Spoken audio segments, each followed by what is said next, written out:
거룩하신 하나님 아버지, 은혜를 감사합니다. 귀한 주일 아침 시간을 통해 하나님께 기도로 나아갑니다. 우리에게 말씀하여 주시고 깨닫게 하옵소서. 예수님 이름으로 기도드립니다. 아멘. 찬송가 287장 하나님께 찬양드립니다. 찬송가 287장입니다.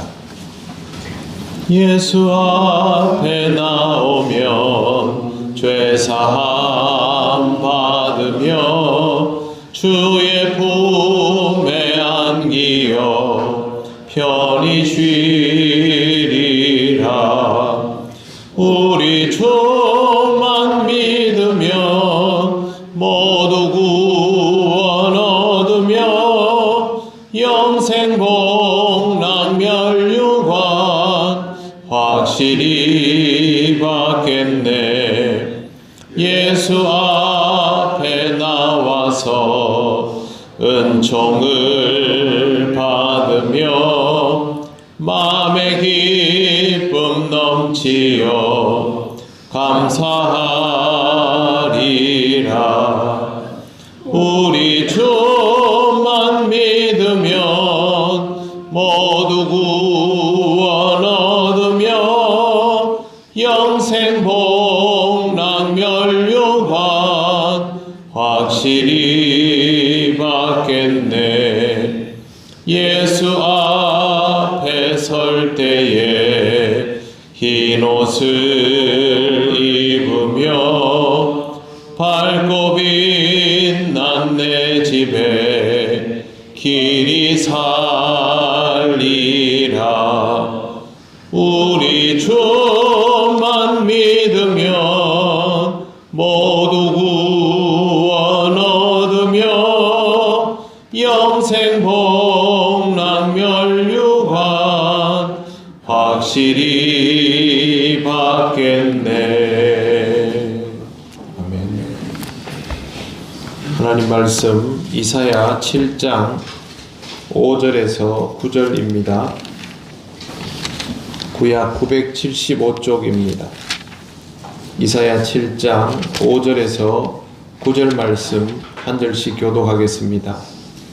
아람과 에브라임과 르말리아의 아들이 악한 꾀로 너를 대적하여 이르기를 우리가 너를 쳐서 그것을 쓰러뜨리고 우리를 위하여 그것을 무너뜨리고 나의 아들을 그 중에 세워 왕으로 삼자 되었으나 주 여호와의 말씀이 그 일은 서지 못하며 이루어지지 못하리라.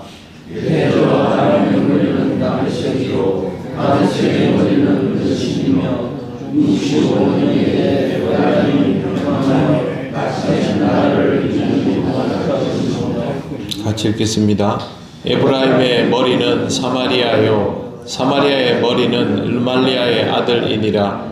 만일 너희가 굳게 믿지 아니하면 너희는 굳게 서지 못하리라 하시니라. 아멘.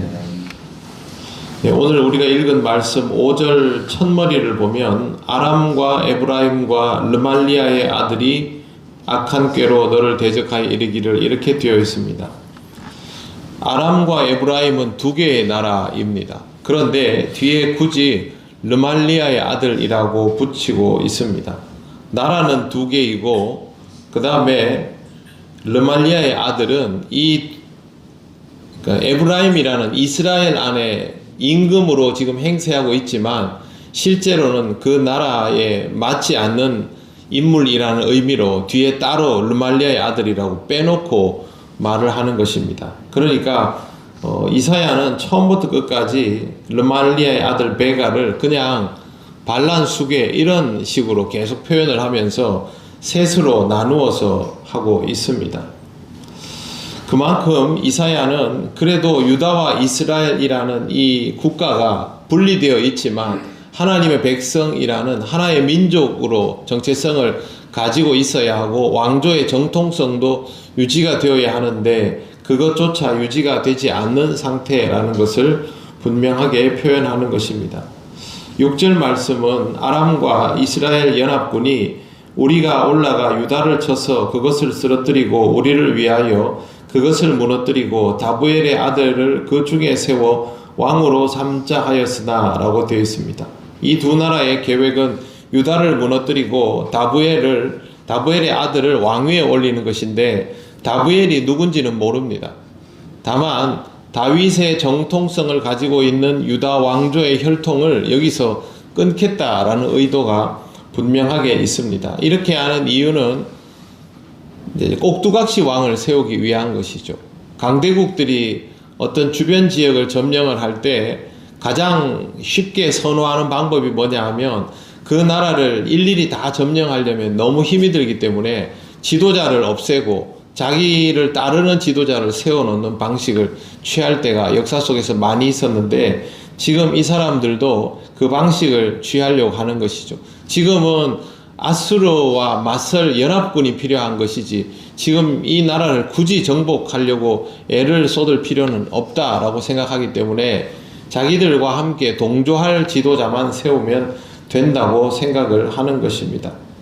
그런데 그들의 계획이 제대로 이루어지지 않을 것이라고 이사야는 말합니다. 7절, 주 여호와의 말씀이 그 일은 서지 못하며 이루어지지 못하리라. 이어지는 내용을 보면 8절에 이렇게 되어 있습니다. 대저 아람의 머리는 다메섹이요 다메섹의 머리는 르신이며 65년 내에 에브라임이 패망하여 다시는 나라를 이루지 못할 것이며 라고 합니다. 다메섹을 아람의 머리라고 하는 것은 수도가 다메섹이라는 뜻입니다. 지금 시리아니까 다마스커스를 말합니다. 아람은 다메섹을 중심으로 모든 것이 이루어지는 국가라는 뜻인데, 이 통치자가 르신이라는 뜻이고, 중요한 건 65년입니다. 르신이 위대한 군주라고 할지라도 65년이라는 세월의 한계는 넘을 수 없지요. 인간이기 때문에 아무리 통치를 오래 해도 안 된다는 뜻인데요. 실제로 르신은 아람의 마지막 왕이고 재위 기간은 22년에 불과합니다. 이 65년까지 가지도 않고 아수르 왕 디글라필레셀 3세와의 전투에서 패배하면서 아람이란 나라는 사실상 소멸됩니다. 그리고 다시 세월이 지나서 아수르 왕 에살핫돈 시대에 이방인들을 여기에다가 이주를 다 시킵니다. 그러니까 아수르의 정책은 여러 민족들을 여기저기에다가 막 섞어다 놓는, 그래서 한 나라의 정체성이 유지되지 않도록 하는 데 목적이 있었기 때문에 그렇게 해서 강제로 섞이면서 통혼이 이루어지고 국가는 사라지게 되는데, 그 연도를 따져보면 거의 이 65년 이사야가 예언한 것에 들어맞습니다. 그들의 정체성은 어떤 의미로도 이어지지 못하게 된 것입니다. 아람 왕 르신은 자신이 다스리는 국가의 미래에 어떤 일이 일어날 것인지 전혀 알 수 없습니다. 인간은 그렇습니다. 미래에 대하여 알 수 있는 존재가 아닙니다. 9절, 에브라임의 머리는 사마리아요 사마리아의 머리는 르말리아의 아들이니라. 만일 너희가 굳게 믿지 아니하면 너희는 굳게 서지 못하리라. 에브라임의 미래도 마찬가지입니다. 그도 재위 기간 동안 북부 지방이죠. 자기들에게는 갈릴리 땅을 빼앗기면서 결국에는 베가도 호세아라는 인물에 의해서 암살당하며 이 왕권이 강제로 바뀌는 역사를 맞이하게 됩니다. 사람이 아무리 자기 마음으로 일을 계획해도 그 일을 이루시는 이는 여호와라는 말씀이 잠언 16장 9절에 있습니다. 인간의 역사는 하나님의 주권적인 섭리 앞에서 아무것도 아닙니다. 하나님은 역사의 주관자이시죠. 중요한 건 하나님을 믿는 것입니다. 믿으면 그 믿음대로 살 것이고, 믿지 아니하면 믿지 아니하는 것에 대한 결과를 받을 것이다. 이것은 비단 국가에 관한 것만이 아니고 우리들 개인의 삶이기도 합니다. 우리도 우리 믿음대로 살아가지요. 하나님을 믿는다면 믿는 것을 근거로 살아가고, 믿지 않는다면 믿지 않는 것을 근거로 살아갑니다. 그 결과에 대한 책임은 우리가 질 수밖에 없습니다. 하나님은 끊임없이 말씀하여 주십니다. 우리의 미래에 대하여 이미 성경 속에 다 적어 두셨습니다. 우리는 이런 말씀들을 읽으면서 하나님이 어떻게 역사하시는지, 이런 하나님의 역사 앞에서 어떤 모습으로 살아가야 하는지, 우리의 태도가 무엇이어야 하는지를 묵상하는 삶을 살아야 할 것입니다. 오늘 거룩한 주일도 하나님과의 만남 속에서 내가 어떤 믿음으로 하나님 앞에 서야 하는지를 묵상하시고 그 믿음으로 하나님께 영광을 돌리시기를 바랍니다. 기도드리겠습니다. 하나님 아버지, 은혜를 감사합니다. 어리석은 우리에게 말씀하여 주셔서 이 말씀을 의식하게 하시고 하나님의 주권적인 역사 속에서 하루하루의 삶을 살게 하시니 감사합니다. 작은 믿음이지만 믿음으로 행하며 그 믿음에 따라 하나님 앞에 설 수 있는 우리가 되어가기를 원합니다. 오늘 거룩한 주일도 하나님을 향한 믿음으로 예배하며 하나님의 은혜를 사모하며 하나님 이끄시는 길을 가는 우리가 되게 하여 주시옵소서. 하나님의 인도하심을 감사드리며 예수님 이름으로 기도드립니다. 아멘.